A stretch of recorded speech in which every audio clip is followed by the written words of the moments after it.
Hello everyone, welcome to my channel. Please subscribe and keep watching more details. Savannah Chrisley shares haunting moment she'll never forget. Savannah Chrisley was a guest on the latest episode of the podcast called Off the Vine with Caitlin Bristow. During the podcast, the reality TV star princess spent some time opening up about her parents' current situation. Namely, she talked to Caitlin Bristow about the haunting moment her parents received through sentencing. A moment that would replay constantly in her head. A moment she would never forget. Savannah Chrisley shares haunting moment. Todd Chrisley's daughter reminds Caitlin that this trial lasted 4 weeks, and Savannah remembers sitting in the courtroom every single day of that 4-week trial. Moreover, she remembers it taking 3 days for the verdict to come down and her parents to get convicted of bank fraud and tax evasion. For Savannah, it is the moment the verdict was finally read that will live with her in her mind forever. Savannah Chrisley tells Caitlin Bristow she will always remember the chilling look on the faces of her parents when they read the guilty verdict. Was going to trial a mistake? Many Chrisley Knows Best fans believe going to trial was an egotistical mistake on Todd and Julie's part. Legal experts, other reality TV stars, fans, and even the federal judge that handed down the sentencing agreed that Todd and Julie going to court was a mistake. Many assumed Todd's ego got the best of him, and he assumed people loved him and would never convict him of these crimes. Per the judge, however, the book was thrown at Todd and Julie because they didn't admit any guilt to their crimes. As Savannah Chrisley has explained on her podcast, admitting guilt was something her parents couldn't do for a couple of reasons. The first is the fact that her parents did not commit these crimes, and the second being that they planned to appeal and couldn't do so if they admitted any guilt.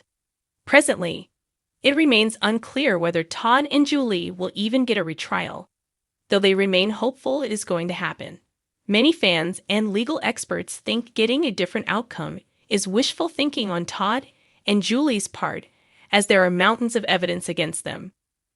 Savannah Chrisley has never been one to shy away from speaking her truth. Whether it's through her podcast, her candid interviews, or her raw social media posts, the 27-year-old reality star has made a career out of being transparent, even when that honesty cuts deep. Recently, however, Savannah opened up about something that wasn't scripted for a reality show or designed for a dramatic headline. Instead, it was a moment so chilling, so unshakable, that she admitted she'll carry it with her for the rest of her life.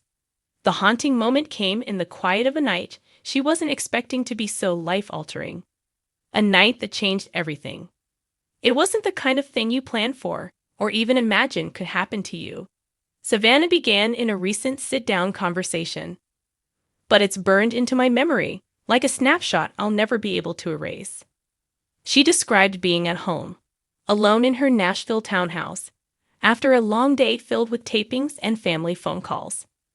Her siblings had checked in, and she had tried, as always, to maintain her role as the strong one, since her parents Todd and Julie began serving their prison sentences. But that night, the silence in her home felt unusually heavy. I remember thinking it was just too quiet, she explained.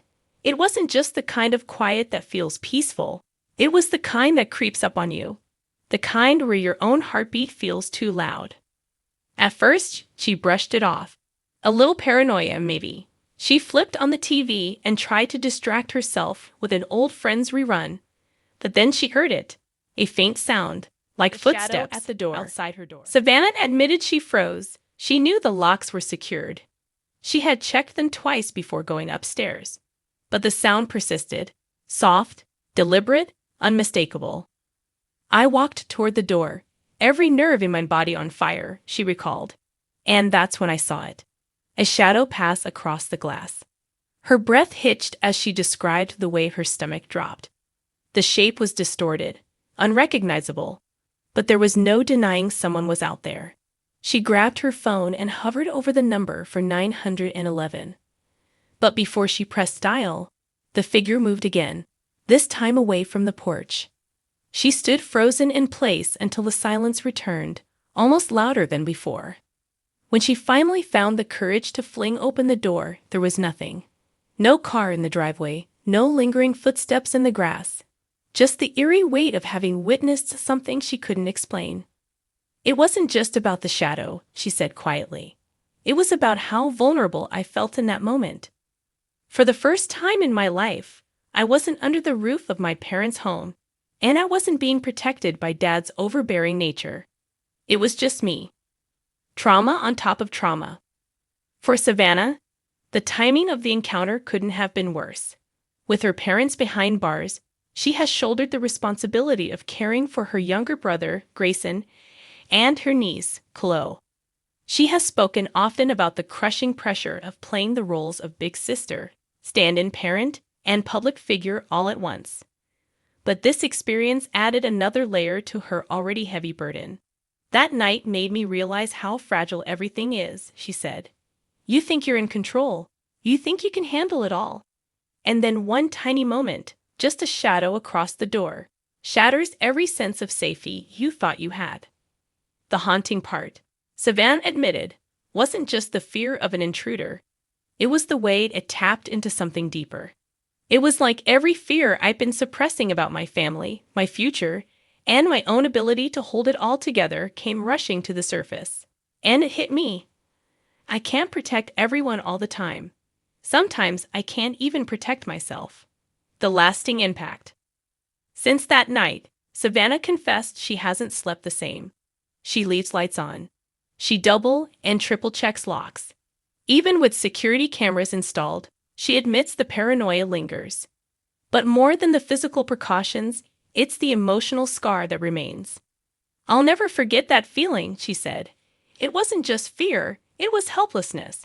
That's the part that keeps coming back in waves.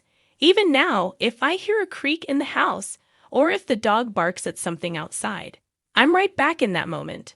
Frozen. Heart racing. Wondering if I'm about to lose everything. Savannah described the incident as a wake-up call that forced her to confront the way she had been living. Always pushing forward, always pretending she had it under control, never letting herself process the darkness that her family's situation had dragged her through. Turning fear into strength.